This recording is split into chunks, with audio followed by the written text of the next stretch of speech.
Hello and welcome to New Junction. Today is quite a simple update really. What we're going to be doing is just updating this hillside on the far side of the track that you can see. So the left, as you're looking at it now. As you can see, it was already covered in scattered soil and things, and then the static grass. But over time, the static grass just sort of gone a bit flat. And it doesn't, although it kind of matches the background, it doesn't. I don't feel like it does me justice anymore. So we're just going to liven it up with some woodland scenics bushes. You've seen all these before in my previous videos, but as you see, you don't use many of them about. They don't often get about. So mainly we're going to be filling the space between the I suppose the bigger bushes and the coarse turfs, and then just adding some of the finer details with the sort of coloured flowers, and we've got some early fall foliage which we can put around.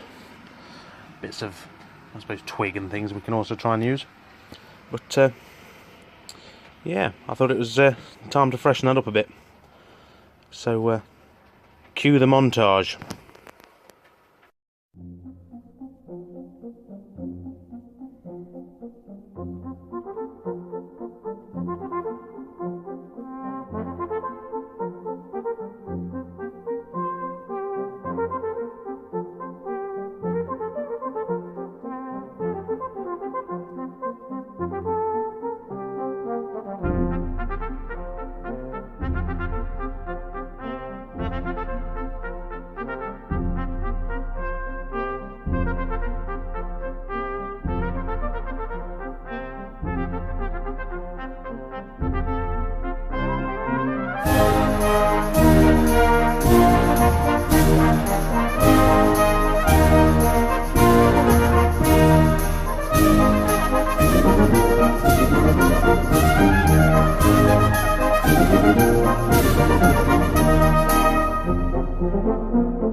And just like that, it's done.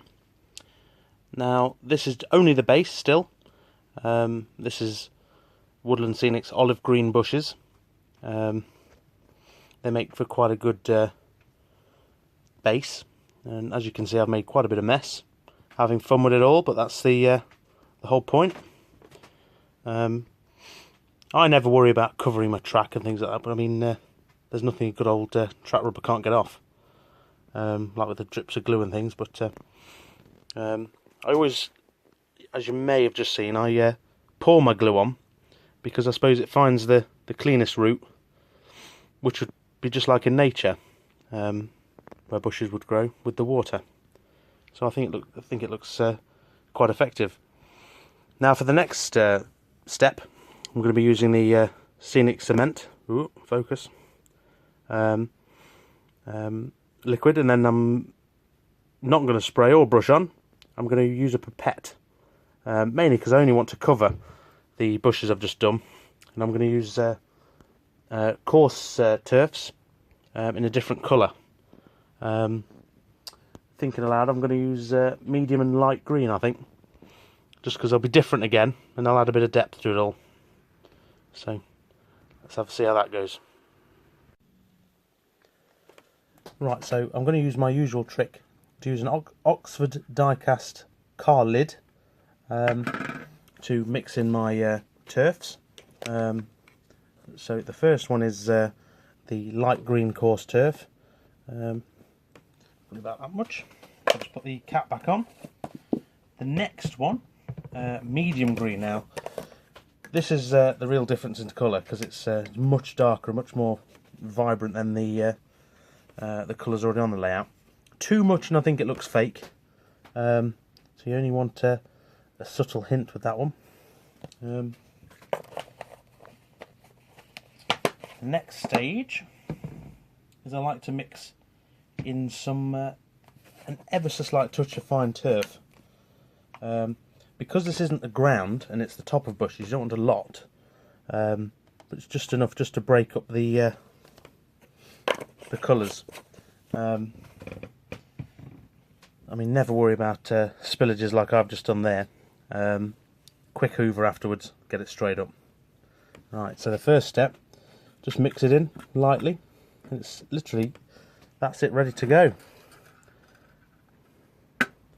So what I'm going to do is proceed to pipette on my scenic cement, and then we'll literally just sprinkle it on.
That's those few colours added.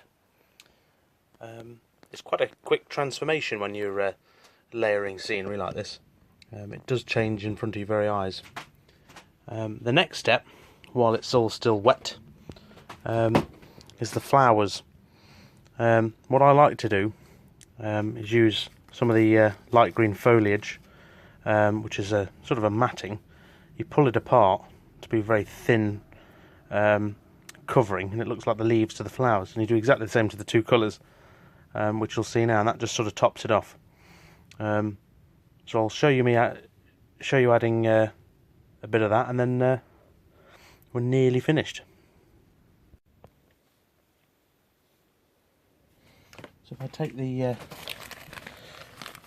fine leaf foliage first, it's literally just a giant sort of mesh, and you pull it out, makes lots of mess, and you see you get this sort of wisp of grass. I don't know if we're focusing on that.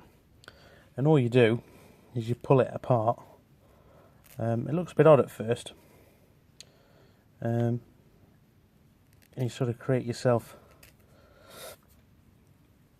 bush tops, if you like. So you see, you get something thin like that, and oh, more attached. You literally just layer it on. You're focusing on my overhead wires. Can't quite see.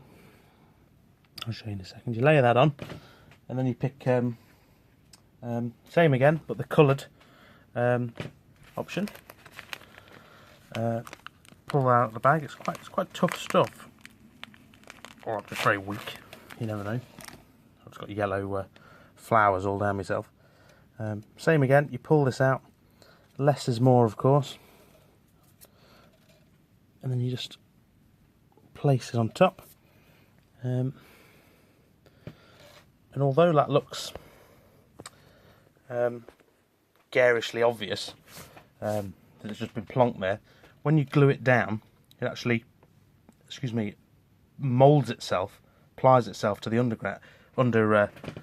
bush, and looks very natural. So what I'm going to do is do that a few more times, and then that's pretty much it, really. So there we are. You can see the flowers just add a bit of colour.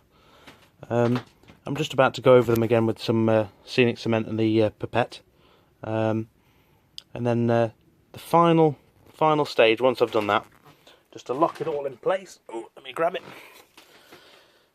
Is the other half's hairspray. Those who know me will know she's not in the house at the moment, otherwise you'd know I'd be a dead man if she knew I was using that. So yeah, literally I'll give that a good spraying over, and then I'll leave the whole thing to dry for probably 24 to 48 hours, and we'll come back and see what it looks like. So it's going to be a second for you, but possibly 2 days for me. See you in a moment.